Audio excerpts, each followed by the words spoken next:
Hello, I'm Kimberly, and welcome to the weekend edition of the Native News Update. It's Friday, November 23rd, and many of the stories you hear here can be found at IndianCountryTV.com. And here's the news for the day from the Associated Press and other Native news sources. The Tyendinaga Mohawk Police have been asked to investigate whether the Band Council has been criminally negligent in its handling of the ongoing water crisis, where children have recently been diagnosed with cancer and developed body sores. Tension has been building on the First Nation in Ontario as residents have been demanding to know why 3 children have been diagnosed with leukemia. At a community meeting on November 21st, residents learned the type of leukemia that the children have isn't caused by drinking water.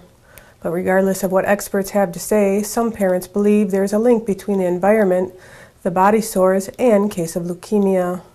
A landfill on Tyendinaga was closed in 2004 and permanently capped in 2007, but it's still a concern to parents. The site sits 600 meters from the Mohawk School and is on what is called a fractured limestone bedrock without any sort of protection to stop its contaminants from leaching into the surrounding environment, including sources of water. Water problems in Tyendinaga date back to the 1970s and have been an ongoing problem, with over half the wells on the reservation having undrinkable water. Residents who are on the well system have been on a boil advisory for years, and the Band Council say they have lobbied Aboriginal Affairs for money to build a water treatment plant, but it's not clear whether any money is on the way. For more information on this ongoing story, you can check out aptn.ca.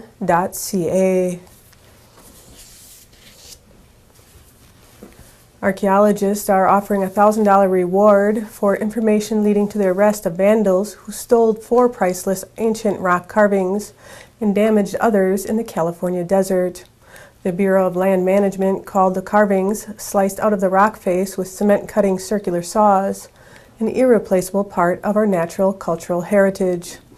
The petroglyphs, etched by ancient hunters 3,500 years ago, had survived winds, floods, and earthquakes over the centuries, but were hauled off in a matter of hours. A 5th suffered deep saw cuts, and a 6th was removed but broken and abandoned near a parking lot in the eastern Sierra Desert, while dozens of others were scarred by hammer blows. The stolen slabs of rock were 2 feet square and up to 15 feet off the ground, requiring a ladder and electrical generators for the power saws. The ancient carvings show circles, deer, snakes, and hunters with bows and arrows. The area is known as the volcanic tableland and is considered sacred territory for the Paiute Shoshone tribe. A Syracuse area historical organization will take over a Onondaga site and transform it into a museum that will tell the history of the Iroquois Confederacy. Plans were announced earlier this week for the Onondaga Historical Association to take over operations of the Ste. Marie among the Iroquois site in January from Onondaga County, which will continue to own the property. The site near the northern shore of the Onondaga Lake in southern Salina was the location of a 17th century French Jesuit mission in the middle of the Onondaga tribe.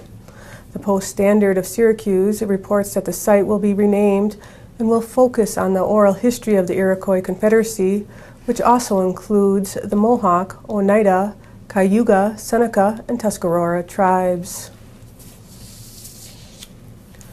For the 5th straight year, the Oneida Nation-sponsored float, the True Spirit of Thanksgiving, rolled through the streets of New York City in the 86th annual Macy's Thanksgiving Day Parade. Representatives of more than 12 Indian nations from across the country accompanied the float as it spread a traditional message of peace and Thanksgiving. The diverse group made up a choir that joined award-winning Native American artist Thursday Defoe singing The Tree of Life. We gather here today as one voice. We gather here today as one family. We sing for peace, we sing for love, it is our choice. Let's give thanks for living.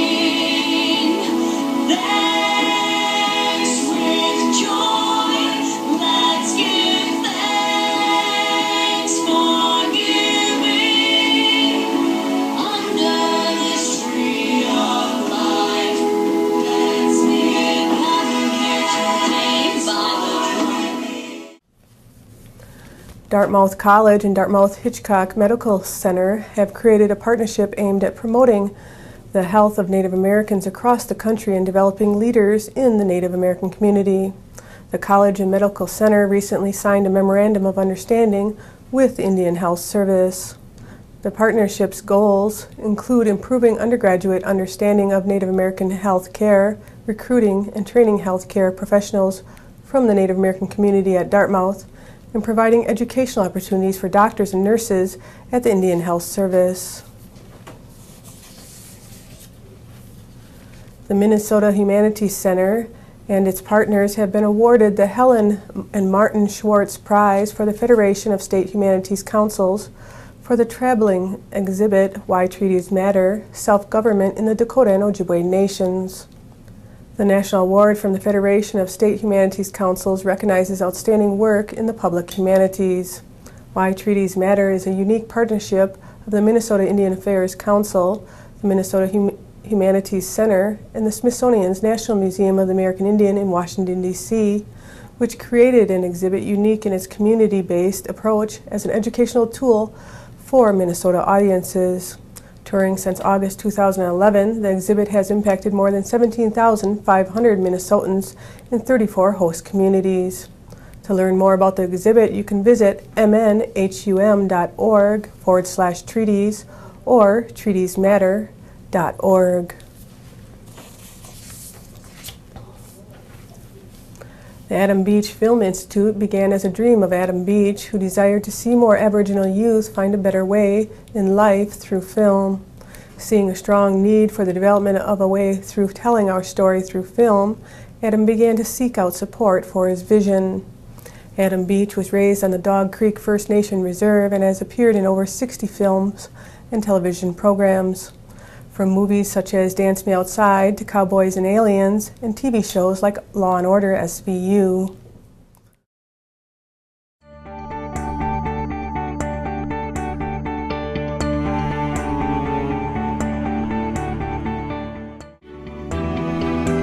Hi, I'm Adam Beach. Welcome to the set of Arctic Air. Come on in. You know, it's been on sets like these, from Hollywood to Canada, where I've made my mark and made my living in the film industry. It's been a tremendous 20 years, working and meeting with some of the top film actors in the industry, working in some of the biggest blockbuster movies, and also working in drama series like Arctic Air. You know, there comes a time in everyone's life where they feel they have to give back to the community, but in some sort of significant way, where a star becomes a teacher or a mentor of hope for the next generation of younger people. Ever increasing and ever demanding feature film profession, the odds of lightning striking twice is very rare, but not impossible. We need to create that hope for our young people, our culture, and our leadership. So please join us in the establishment of the Adam Beach Film Institute and Feature Film Fund.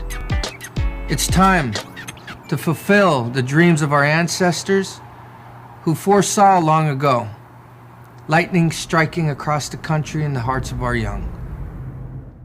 In early 2012, an initial donation from Sand Gold Corporation enabled Adam to begin to see the realization of his dream, and January 2013 is the target date for the Institute's official launch. And for more information, you can check out AdamBeachFilmInstitute.com.